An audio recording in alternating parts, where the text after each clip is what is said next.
engaging culture, I would like to share with you a case study of one of the best companies that we have on the face of earth. It's the Southwest Airline. Many of you have heard the name. MBA students, can I have MBAs raise their hand? MBAs? MBAs मुझे बहुत आता है.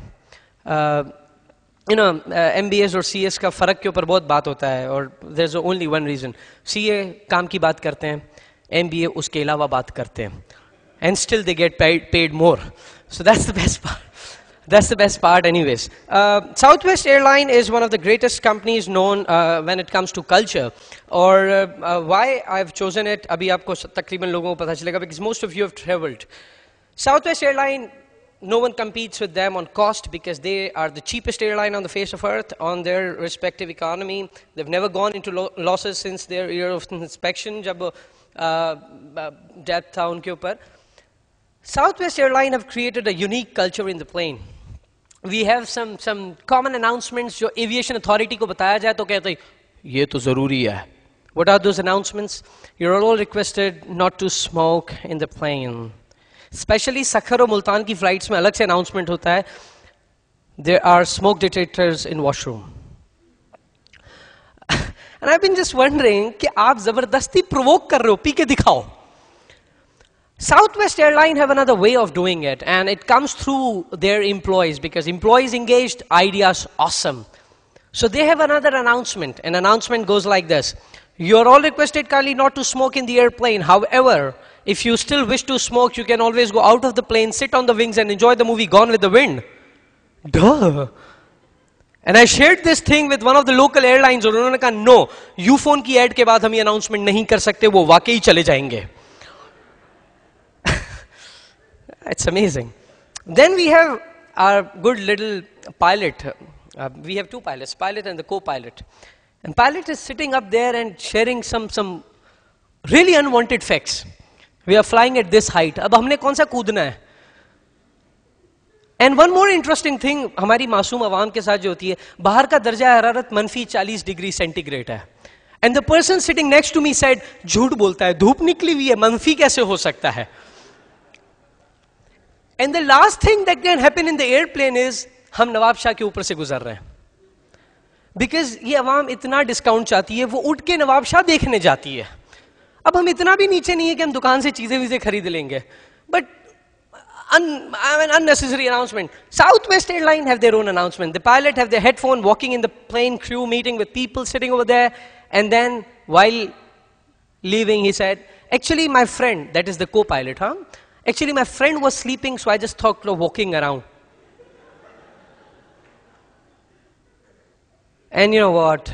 They don't do anything special, yet they are the most special people. Why? Because they've created that very culture that absolutely no one can copy. And to talk more on this, may I please request all of you to put your hands together to welcome Mr. Mudassar Aqil.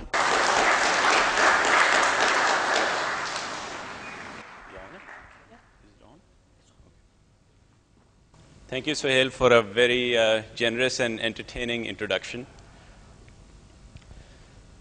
Ladies and gentlemen, Suhail talked about the Dukhi Ram executives in his introduction. I think executives are a very interesting breed.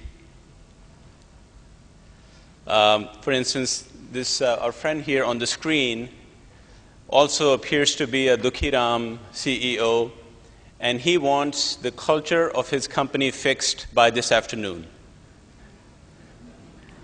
Very typical of the executives that I'm sure all of us have come across. And by the way, the poor guy standing next to him must be the head of HR.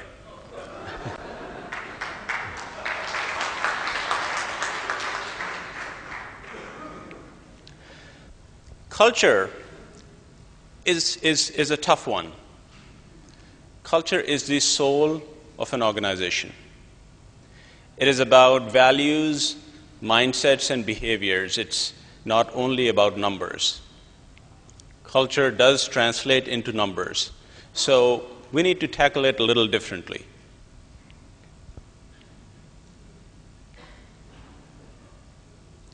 There was a study done by Bain Consulting in 2007, which was a global survey, and they interviewed 1,200 senior executives from all over the world, and 91% of them rated culture as important as strategy for business success. Now, going a step ahead, and this is one of my very favorite quotes, the CEO of Merck said, "Culture eats strategy for lunch." So how come most of our executives are spending bulk of their times managing bottom line, managing strategy, but not really engaged in managing the culture? In the same study, 68% of the respondents believed that their culture is a source of competitive advantage. 65% believed that they need to change it. 81% said that an organization that lacks a high-performing culture is doomed to mediocrity. However, most interestingly, only less than 10% succeed in building a winning culture.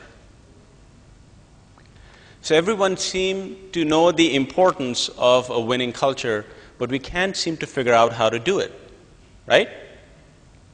Okay. Now, I'm not an expert in reforming culture, so I'm going to talk some common sense. It is more about a what to do discussion, presentation, not a how to do it. I'm sure that all of you can do it better than I can do it. So these are some of the ideas that have made sense to me, and I'd like to share those with you. First and foremost, you need to understand that what your current culture stands for. For example, Toyota emphasizes very strongly on quality and cost and efficiency. Walmart's culture says that we pay for less. So it's generating value for the customer. 3M, which is also one of the sponsors of this event, talks about an innovation culture. So you need to understand that what your culture stands for, and if you see any gaps in there, those are the ones that you need to plug. So the leadership team of your respective organizations need to identify those gaps and then set them as expectations for the new culture they want to build. Then they must align the team behind the new culture, behind the new set of values that they're establishing. And those who don't get behind the new values, they need to be booted out. And then another one which is very close to my heart and focus of this presentation also is that a culture cannot accomplish anything if it does not focus on results and accountability. Any system that lacks accountability is doomed to fail. And then last but not the least, culture is a long-term journey. You have to constantly reinforce it, you have to talk about it, you have to sell it on an ongoing basis. So in the interest of time, I'm going to just focus on one aspect of these 4 imperatives that I've shared with you, which is accountability and focusing on results. Now, in HR talk, we call it performance management. So the performance management system that I'm sure all of you are involved in various capacities, either as an enforcer or a participant, is not about creating a new type of appraisal form. It's not just the annual appraisal. Performance management is the management. It is about managing the process to control the outcome. I think the important word that we forget is that you have to manage the process.